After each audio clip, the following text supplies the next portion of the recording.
एक छोटा सा बालक अपने पिता के साथ में, पिता विद्वान हैं, भगवान का पूजन कर रहे हैं, मंदिर में जाकर के वो सुंदर सुंदर श्लोकों से स्तुति कर रहे हैं, और वो छोटा सा बालक अभी कुछ जानता नहीं है, ठीक से बोलना भी नहीं जानता है, और मंदिर की परिक्रमा कर रहा है। मंदिर की परिक्रमा करते करते वो भी भगवान की स्तुति कर रहा है। कैसे? कहते कबूतर, कहते खरगोश, गाते गले। तो पिता ने पूछा, रे बेटा ये क्या कर रहे हो? कहा भगवान की मैं स्तुति कर रहा हूं। अरे ये कौन सी स्तुति है? तो छोटे से बालक ने कहा, पिताजी आप जो स्तुति कर रहे हैं, जितने अक्षर हैं आप सीधे सीधे कर रहे हैं, सही सही जगह पे अक्षर को बैठा करके आप स्तुति कर रहे हैं, और मैं केवल यही तो कर रहा हूं ना, सारे अक्षरों को तो मैं भी बोल रहा हूं, केवल सही सही जगह नहीं बैठा पा रहा हूं, मैं नहीं बैठा पा रहा हूं तो वो बैठा लेंगे, भगवान सीधा कर देंगे। मुझे सीधा करना अगर नहीं आ रहा है तो मैं उल्टा ही कर रहा हूं, उनका काम है सीधा करना। संबंध केवल कोई बना ले, बस एक संबंध होना चाहिए।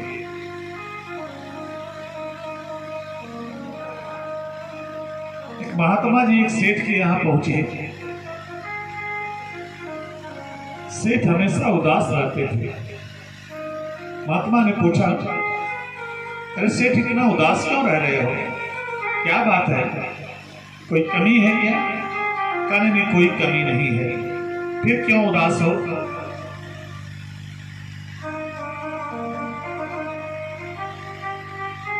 तीन बेटे हैं, तीन बहुएं हैं, दुकानदारी भी अच्छी चलती है, तो फिर क्यों उदास हो? सेठ ने कहा, कोई बेटी नहीं है, कोई बेटी नहीं है, इसीलिए मैं उदास रहता हूं।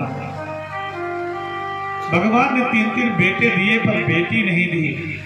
महात्मा जी ने कहा सेठ से, बेटी के लिए तुम चिंतित हो? ये सच्ची घटना है। कल ये तुम्हारा जन्म हुआ है, इसी बरसाने में राधा रानी का भी जन्म हुआ था। तुम्हारा भी जन्म बरसाने में, राधा रानी का भी जन्म बरसाने में। अगर तुम्हारे पास बेटी नहीं है तो राधा रानी को ही क्यों नहीं अपनी बेटी बना लेती है? और महात्मा जी की बात को मान करके सेठ ने उसी दिन से राधा रानी को अपनी बेटी बना लिया। राधा रानी की एक मूर्ति सेठ लेकर के आया है अपने घर में, खूब सुंदर जगह बना करके स्थापित किया। और उसी दिन से जो बेटी के लिए तड़प थी, आज समाज में कोई बेटी नहीं चाहता है, सब लोग चाहते हैं बेटा ही हो, सब लोग चाहते हैं बेटा हो, बेटी नहीं हो। क्यों? जूता टूट जाता है, चप्पल टूट जाता है, विवाह ढूंढते ढूंढते बेटी ना हो।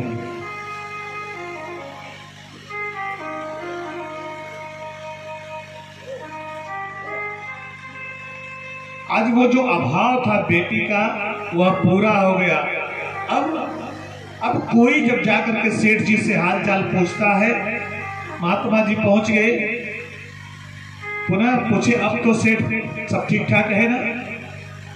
हाँ हाँ सब ठीक ठाक है। सेठ उत्तर देता है,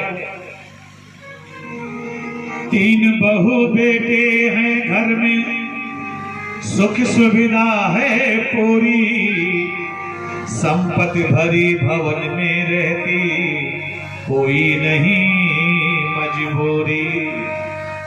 3 बहू बेटे हैं घर में, सुख सुविधा है पूरी, और धन का भी अभाव नहीं है, संपत्ति भरी भवन में रहती, नहीं कोई मजबूरी। कृष्ण कृपा से जीवन पथ पे आती न कोई बाधा, कृष्ण कृपा से जीवन पथ पे आती न कोई बाधा, मैं बड़भागी पिता हूँ, मेरी बेटी है श्री राधा। मैं बड़भागी पिता हूं बेटी। आज राधा जी को सेठ ने बेटी बना लिया, तो आज 3 बेटे होने के बाद भी कभी ये नहीं कहा सेठ जी ने कि मैं बड़भागी हूं, मैं बड़भागी पिता हूं। नहीं, राधा रानी से जब संबंध जोड़ लिया, पिता और पुत्री का संबंध जोड़ लिया, तो आज वो सेठ कहता है कि मैं बड़भागी पिता हूं, मेरी बेटी है श्री राधा रानी मेरी बेटी है, इसलिए मैं बड़भागी पिता हूं। और जिसकी बेटी बन जाए राधा रानी, वो तो बड़भागी ही होगा, कोई अभाव नहीं है, वो मगन है। एक दिन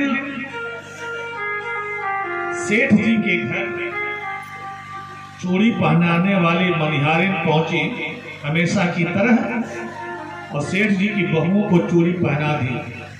तीनों बहुओं को चूड़ी पहनाने के बाद जैसे ही मनिहारिन वहां से उठना चाह रही है कि अब सामान उठाऊं और चलो सेठ के दुकान पे पैसा ले लूंगी, 3 बहुओं को चूड़ी पहनाने के बाद जैसे ही उठना चाहिए तब तक एक हाथ और बढ़ गया आगे, एक हाथ और बढ़ गया आगे। मनिहारिन सोचने लगी कि सेठ के यहाँ तो 3 बहुएं ही हैं, सब चूड़ी तो हमने पहना दी, अब ये कौन है। फिर उसने सोचा चलो कोई रिश्तेदारी निकाले, नहीं इतना पैसा नहीं, इतना चाहिए। सेठ ने कहा अरे क्या चूड़ियों के दाम बढ़ गए हैं? ना, चूड़ियों के दाम बढ़े नहीं हैं, तो फिर क्यों ज्यादा पैसा चाहिए? कहा आज हमने 4 को चूड़ी पहनाई है। सेठ ने कहा झूठ मत बोलो, हमारे यहाँ तो केवल 3 बहुएं ही हैं और कोई है नहीं, अब तुम 4 को चूड़ी पहनाई है, झूठ मत बोलो, तुम्हें ज्यादा पैसा चाहिए तो ले लो पर झूठ मत बोलो। मनिहारिन ने कहा तुम्हें पैसा नहीं देना है तो मत दो, पर मैं झूठ नहीं बोल रही हूँ, चूड़ी तो हमने 4 को पहनाई है। 4 को चूड़ी पहनाई। सेठ ने कहा